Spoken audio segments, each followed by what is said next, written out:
All right. And we are live. Hey, Kino.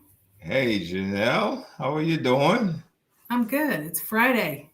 You tired? Friday. You say you're tired or it's Friday? I said it's Friday. Oh, okay. Don't Friday. worry. That you won't say that a lot anymore, hopefully.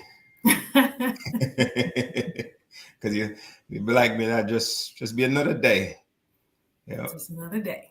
But hey guys, this today on Fact Friday.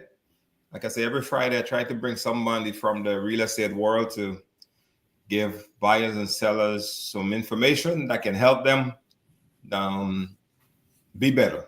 More information you have, the better off you are. Whether you use it or not, it's a different story, but I'm going to try and help you with information. So today I'm speaking to Janelle, and she is are you the CEO? I'll put as you the Sure. CEO. Okay, Sure so she's am. the CEO of Set the Stage, and it is a staging company. But don't just take the word stage and think you know everything that it does. So we're gonna have Janelle tell us. So Janelle, tell you what. How about you start off by telling us who you are and a little bit of how you got to this point of being the owner of Set the Stage. Sure. So I am Janelle Tog Hines. I recently got married, so you might know me as Janelle Tog, but I'm going by my full name now. I am the owner and staging director for Set the Stage, Bluff City East. So Set the Stage is a franchise that was started out of Sandy, Utah, actually pre-COVID, and it did, so well during the pandemic that the owners decided to franchise it. They saw it as a business that worked, when times were good and times were bad, economically speaking. So I became involved with Set the Stage because I found myself out of a job after being in medical devices for 20 years, and I'm just looking for jobs on LinkedIn like everyone else, and I was contacted by a franchise consultant, and I had been contacted by franchise consultants before, and I just kind of like blew it off. I never thought I knew enough about entrepreneurships to jump off on my own.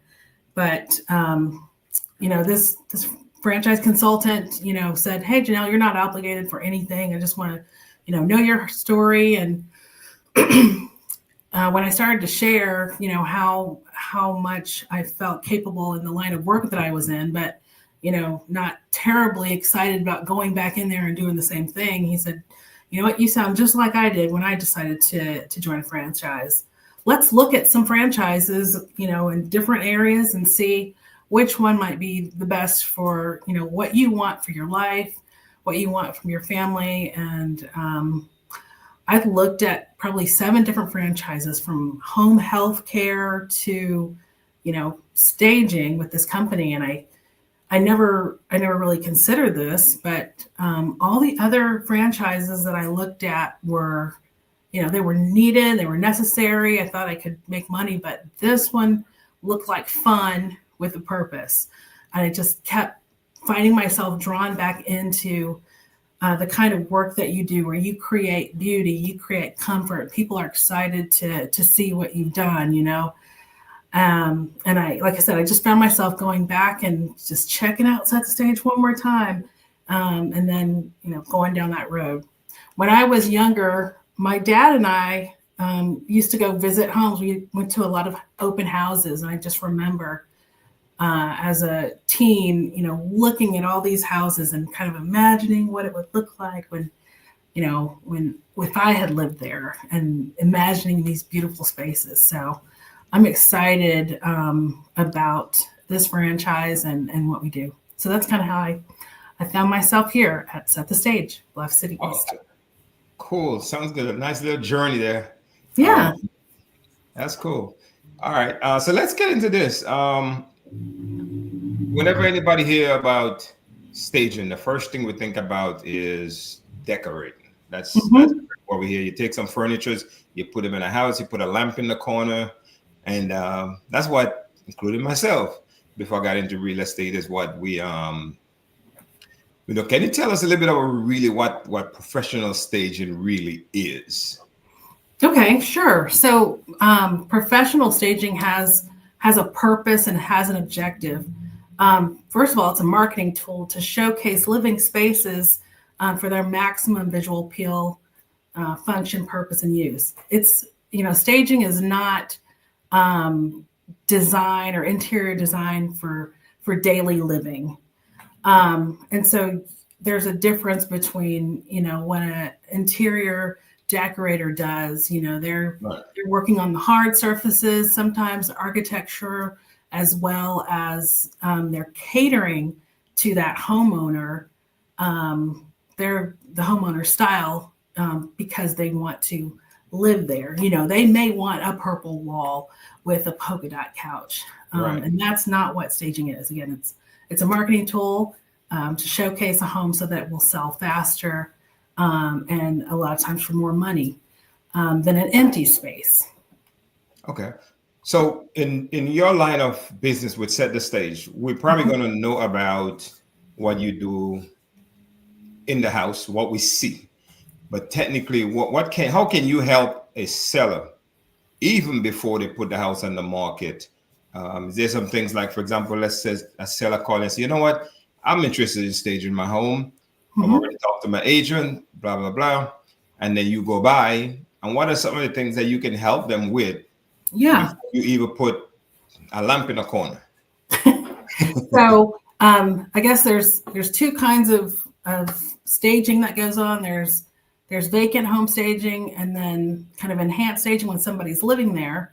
But if the homeowner is not even ready to put their home on the market yet, what we can do, and this is what the real estate agents often do, is they do that kind of pre-listing consultation where you're going to come in, the home's not even on the market yet, and you talk to the homeowner about depersonalizing the space.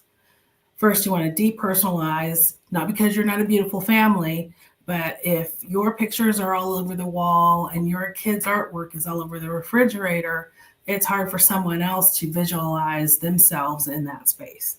So, first step is kind of depersonalization. The next step is decluttering. We all like our tchotchkes and knickknacks. We want to get that off our surfaces, off the countertops, and make everything as clean and neat and depersonalized as possible. And sometimes that might involve boxing some things up and putting them in attics. Excuse me, putting in the attics or maybe even a garage. But a pre-listing consultation, we come in and we walk through the house. We start outside.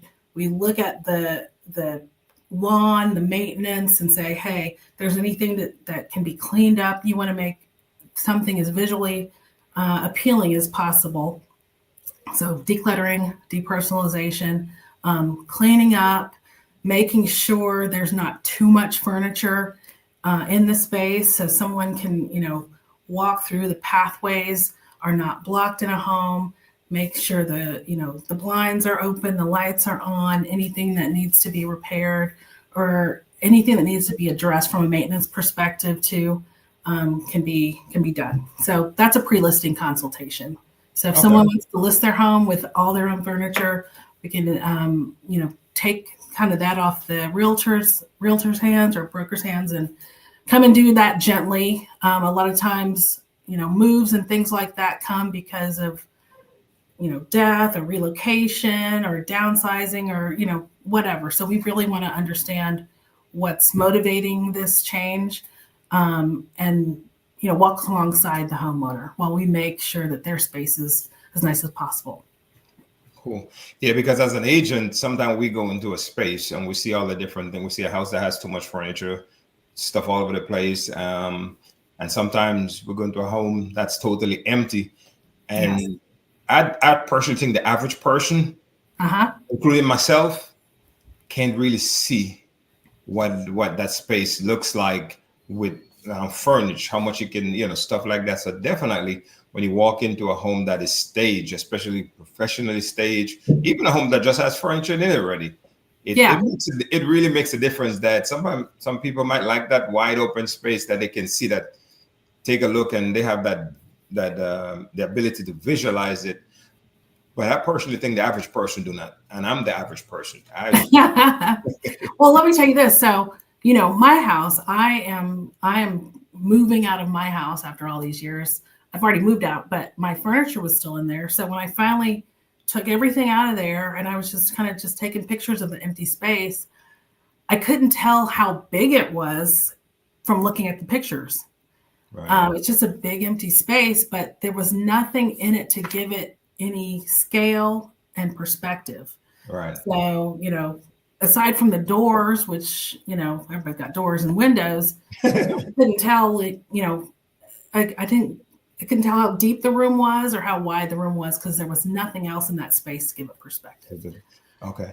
So I guess the question you're going to probably get more than any after you talk to a potential seller about staging the home and all the stuff, the question they want to know is, if I do this, and there's no guarantee of anything other than life and other than taxes, death and taxes. They're coming. What's the likelihood, or what the percentage that I would be able to sell my home faster and possibly even sell my home for more money? Yeah. What does the number show on where that's concerned? So I've got a couple of data points, and you're right. So according to the National Association of Realtors, almost 30% of agents say that staging a home has led to 1 to 10% increase in the dollar value offered. And then also, the cost of staging is, almost 100% of the time, a whole lot less expensive than taking a price reduction. The price reductions you probably are seeing right now in the Memphis area are like in the tens of thousands of dollars. You're going to spend a lot less staging your home than you would in that price reduction. And then here's another point for you. Almost 50% of agents notice a reduced number of days that home stayed on the market when it was staged. So again, no guarantees, but staging a house helps it sell faster and quicker, and oftentimes for more money than an unstaged house. Okay. So I totally agree with that. I looked up some of those numbers myself as well, and you're right on point. But as a buyer's agent, when I go into a home, when the home is staged, you can usually get a different reaction from the buyers. And if anybody think this really doesn't work, ask yourself, why is it that when a builder is building a whole new neighborhood and he has his mother home, why does he have it staged beautifully? There's a reason why he have all those nice furnitures in there. So when you walk in, it's more inviting. You can see, oh yeah, this is what it can look like.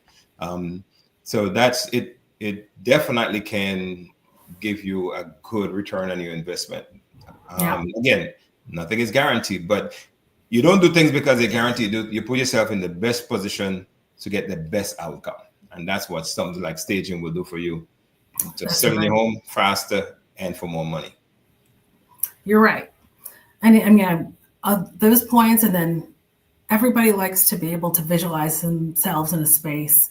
And with staged homes, a lot of times you might have seen this, Kino, somebody goes in and they sit down and then they start looking around and they relax into the chair and they start visualizing themselves in that space. That's what you want. You want them to stay longer. You don't want them to just enter a room and just quickly turn around and come out, And if you have an empty space, and you're like, okay, yeah. I mean, unless you've got a spectacular view of something else, there's, no reason to stay and linger. Yeah, that's true. So let's say we have a seller and they don't have the full budget to stage the whole home. Or what are some of maybe the 1 or 2 things that you can do for them that would probably make a difference? Yeah. So we offer an enhanced stage if the homeowner is still, in the house and living every day. And they said, you know what, we just got some spaces that, might need a little bit more zhuzhing up. Maybe our furniture is a little dated. We can come in with decor and, put some more trendy and contemporary pieces in that house, with artwork and pillows and accessorizing tables and things. We can also do kind of a love your space, which is focus on a couple of rooms. We can furnish individual rooms, but you're looking at kind of, trade-offs there. So we focus on kind of the main 6 rooms in a home: main kitchen, dining, living room, primary bedroom, primary bath. Those are the spaces that you really want to focus your homeowner's attention on, and making sure those spaces are shown to the best advantage. And you don't have to spend a ton of money on staging. Okay, that's cool. Sounds good. Yeah, I definitely agree with you, because, like I said again, when as a listing agent, I encourage my sellers for that kind of stuff. But as a buyer's agent, when you walk in, you can definitely see that. Even when I walk in myself, there's a different feeling when the home is beautifully staged, or if the house is decluttered and stuff. There's a difference. So you're definitely right on point there. I think you answered my next question, because I was like, what are some affordable staging options for occupied homes? And that was going to be my next question, but it looks like you've answered that already. Yeah. So, and, again, what you are going to spend, or what the homeowner can spend on staging is, pennies on the dollar, what they would lose when they have to reduce their price that they're asking, because it's been on the market for 160 days. Right. And we have different payment options that take some of the burden off the homeowner. So we offer, different levels of deposit. We'll take upfront payment, of course, but we do have a pay at close option. And so once your home sells, then, makes it a little easier to pay that balance. And if you haven't done, had to have a bunch of price reductions, I'm thinking you'd be a lot happier that you staged that property. Okay, perfect. So if somebody walk into a house and it's beautifully staged with all your beautiful pieces, the possibility that they can buy those stuff, or those stuff come back to you? Yeah, Kino. So you have hit on one of the key features that makes our Set the Stage location unique among, a lot of other staging options. All of our furniture, while it's on the stage, is for sale. So I can sell you the model that's in that home, or if you're the 10th person that wanted that lovely dining set, I can get you a new set from the manufacturer. And I have relationships and buying power that allow me to get things below wholesale, so that I can sell them below retail. So whenever our furniture or homes are staged, everything is for sale. And then in general, I can do furniture packages. So if you tell me, hey, Janelle, I need a coastal living room with accents from Scandinavia, we can procure, do a package for you and let you kind of really procure what you want. So all of that is something that we offer. So yes, everything is for sale. Everything's for sale. Yes. So when we spoke first, you also mentioned that if someone, which Airbnb is a huge thing right now, someone has an Airbnb, but they don't currently have the funds to go buy all the furniture to stage it beautifully. Do you guys do the stuff like that for short-term rentals? Can you do stuff like that? We do. So that's another furniture package. And when we do something like short-term rentals, we're doing more than just the furniture. We're doing curtains if you want. We're going to do the small appliances, make sure that the home has knives and forks and spoons and a coffee maker. So that's a whole, project that we can offer. And, I would challenge anybody that on pricing of furnishing for a short-term rental, that that could beat some of the prices that I can provide. It and depending on who that owner is, they may want to furnish it all with us, or furnish some pieces. Right. Yes, we would love to do that for someone. So you can fill in the gap where they can't do all of them by themselves. You fill in the gap, and they can buy yours, or they can keep yours until they can buy. Yep. But again, you're going to be competitive to try and tell them, hey, buying mine is going to save you more money anyway. It should. All right. But hey, Janelle, again, so thank you very much. So once again, tell the people how they can get in touch with you, give your phone number, website, social media, however folks can get in touch with you. And then close it up. So you can reach me at my place of business. It's 901-799-8504. You can call me on my cell, which is at 317-847-0898. You can reach me you can look at my website at bce.wesetthestage.com. And there's a form to fill out if you would like a quote on anything. And let's see, Google Business. You can find us at Set the Stage Bluff City East. Instagram, it's Set the Stage Bluff City East. Facebook, Set the Stage Bluff City East. Perfect. Or call Keno, and then he'll get in touch with you. Absolutely. And the other way you can get in touch with her is you can reach out to me, and I'll get you in touch with her.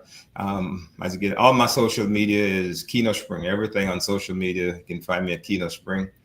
My number is 901-301-4912. So, Janelle, thank you very much for doing this. Thank you for having me.